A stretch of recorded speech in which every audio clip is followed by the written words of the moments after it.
Alright, so while I was shooting a wedding, I fell into the pool. Yes, I am that guy or girl. Anyway, a lot of my equipment obviously get wet and Canon refused to fix them because it was water damaged. So I lost around $5,500 worth of equipment. During this time I was renting a lot of my gears for my work. I did end up buying some of my equipment back with a really good deal. How I did that though, it was a long story and I'll save it for another video. While most of my lenses were destroyed from water damage, there was still one lens that survived from all of that. It was a 16 and 35mm f2.8 Mark III. It was a pretty bulky lens.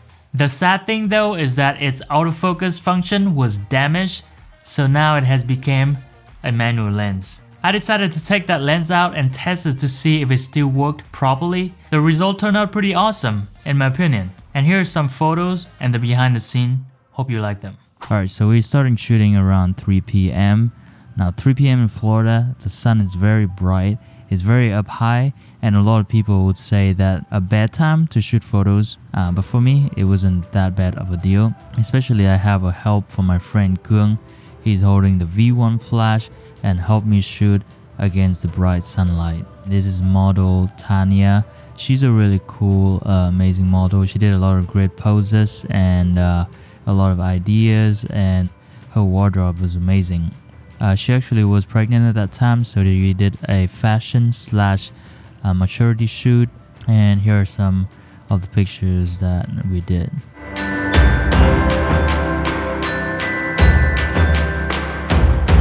Just a quick tip on this: when you try to shoot against bright sunlight, a lot of time it's hard to expose the face and the background in the same time when it's super bright outside.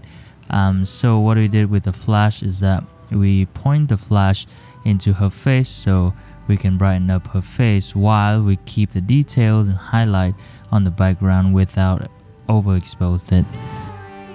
Of course, in the middle of the shoot, her first son interrupted us and I have to take a couple of his pictures.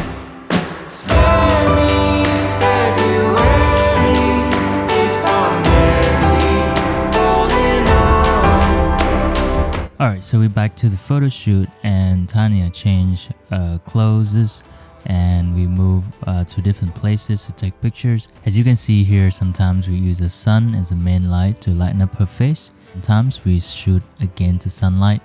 But like I said earlier, when you shoot against the sunlight, I usually try to have the flash pointing at her face. It was a pretty fun photo shoot. It wasn't something crazy or something too hard to do. But keep in mind that we shoot in the bright sunlight around 3 p.m. in Florida, and we only shoot with one lens, and that lens was even damaged. Usually I don't even use that lens for most of my portrait shoot because it's just a 16-35mm. It's a pretty wide angle lens. But I think the photos turns out awesome. I think this is a great experiment. I would encourage you, whatever you have, whatever lens you have at the moment, or whatever product or whatever things you have right now, just go out and shoot with it. You may be surprised on what you can create with little that you have. If you have to, just bring your iPhone and go out and shoot. And a lot of time you create amazing photos with just not many stuff that you have. So yeah, that's pretty much it, guys. Hope you like it. If you want to see more of the content like this, make sure to click like and subscribe. Hit the bell notification so you know when I post a new video. And talk to you soon. Bye.